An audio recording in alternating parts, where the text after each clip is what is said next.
阿里巴巴公佈完佢嘅季度業績之後，股價都係持續受到好大嘅沽壓。究竟依家投資者係咪應該止蝕離場，定係好似芒格繼續加注趁低吸納呢？今集啦，我會首先同大家去到分析阿里巴巴最近公佈嘅季度業績，之後啦再分享我對阿里巴巴最新嘅睇法。Hello， 大家好，我係 Graham， 歡迎你嚟到我嘅 YouTube Channel。如果想了解更多關於個人理財同埋投資嘅知識，歡迎大家去 subscribe。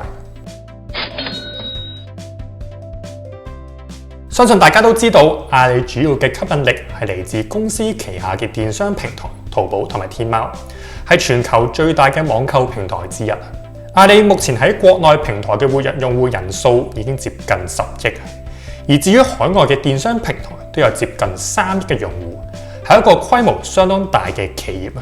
雖然阿里有觸及其他新嘅業務範疇，包括專攻3、4線城市消費者嘅淘特同埋社區團購業務嘅淘菜等等。不過呢一啲新業務暫時都係處於一個發展嘅階段，都係仲係蝕緊錢嘅。而實際上主要嘅盈利收入都係嚟自阿里嘅核心電商平台。所以阿里嘅國內電商平台依然係投資者最關注嘅業務。當中阿里股價喺業績公佈完之後下跌嘅原因，正正就係淘寶同埋天貓嘅收入係出現一個倒退嘅情況，比起上年同期係下跌1%。雖然1% 嘅跌幅聽落就唔多，不過作為阿里最主要嘅收入來源，我相信投資者都唔會想見到公司最賺錢嘅業務係停止增長嘅。管理層就解釋就話國內嘅電商業務下跌係因為中國經濟增長減慢同埋行業競爭激烈而引致嘅。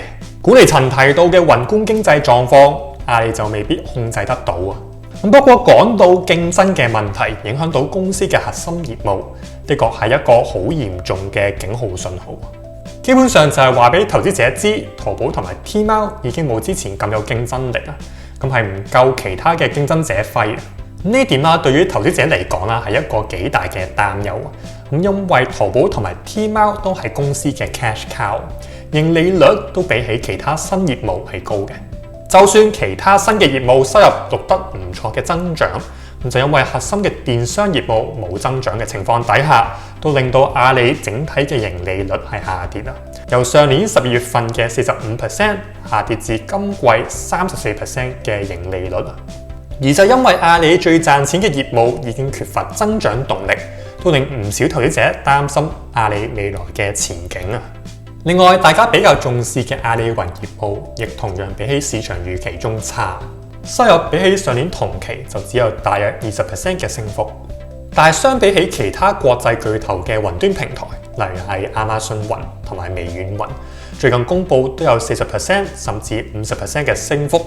相對嚟講，增長速度的確係有幾大嘅差別。起初阿里雲成功轉虧為盈嘅時候，普遍嘅投資者對於阿里雲未來嘅前景都抱有幾大嘅期望。不過事隔接近1年，阿里雲嘅增長速度已經係比較慢，而且都係掹掹緊賺到少少嘅盈利，只有1% 嘅盈利率。都見到阿里雲嘅增長潛力同埋投資者嘅預期係有明顯嘅落差。管理層就解釋，阿里雲嘅業務某程度上係受限於上年年頭，其中主要嘅客戶抖音嘅母公司字節跳動，因為中美之間嘅政治原因而係停止用阿里雲嘅服務。不過隨住抖音停用阿里雲嘅事件告一段落，阿里雲有冇能力可以好似其他國際嘅雲端平台，可以每年有40%至到50% 嘅升幅？我相信普遍投資者都有一定嘅疑問。既然阿里嘅業績都比起市場預期中弱，都令到股價係面臨一個好大嘅沽壓。究竟點解我仲係持有住阿里巴巴嘅股票呢？當中係有主要3個原因，我係想同大家去到分享嘅。第一，依家普遍嘅國內科技股已經係低迷咗一段時間㗎啦。其中主要嘅原因係反壟斷法同埋共同富裕等等嘅政策，令到科技行業面對好大政治上嘅危機。而呢一啲政策上嘅打擊唔多唔少，都對公司嘅業務係有一定嘅影響。雖然依家間唔時都有新嘅政策出台，不過都見到依家政策監管個方面已經係比起上年少㗎啦。為咗穩住經濟，我相信中央啦嚟緊咧都會集中翻多啲喺支持經濟嘅政策。咁對阿里咧係一個正面嘅消息嚟嘅。第二點講到中國嘅宏觀經濟，以至係內房嘅債務危機，暫時嚟講都唔太樂觀啊！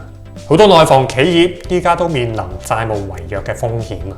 隨住中國嘅經濟增長放慢，中央銀行啦已經係推出咗一啲寬鬆嘅貨幣政策，去到刺激當地嘅經濟。就例如央行啦，就喺12月份已經係全面降準0.5個百分點啊，係一個明顯想刺激經濟嘅信號。就因為依家美國聯儲局正係實施緊縮嘅貨幣政策，包括係加息同埋減少買債，去到控制當地嘅通脹，咁都令到美國市場啦係有回調嘅壓力。相反，中國依家啦係行緊一個放水嘅政策，咁所以相信未來啦應該會吸引更加多資金流入呢個中港市場嘅。而阿里作為一隻權重股，理應啦都可以係受惠到嘅。最後第三點，好坦白講，阿里今個季度公布嘅業績的確係唔理想嘅。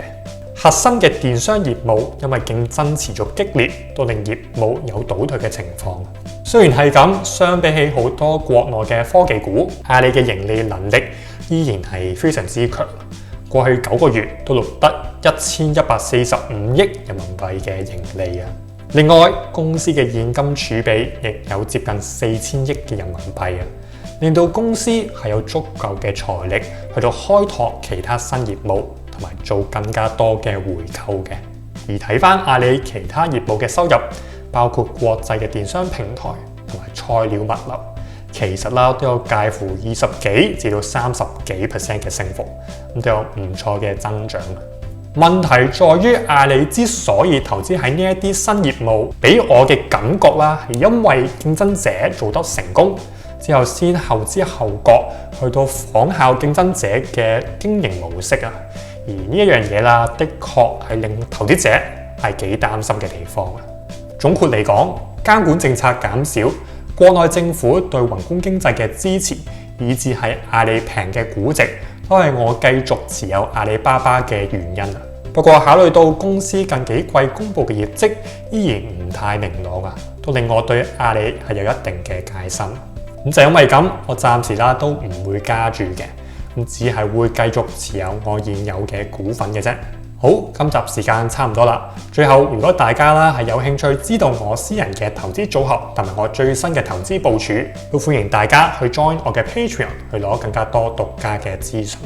詳細嘅資料可以去到下面嘅 description 參考啊！多謝大家收睇啊！希望大家係可以 like 我條片啦 ，subscribe 我嘅 YouTube channel 同埋 follow 我嘅 IG 同埋 Facebook account。好，今集時間差唔多啦，下集繼續和你賺。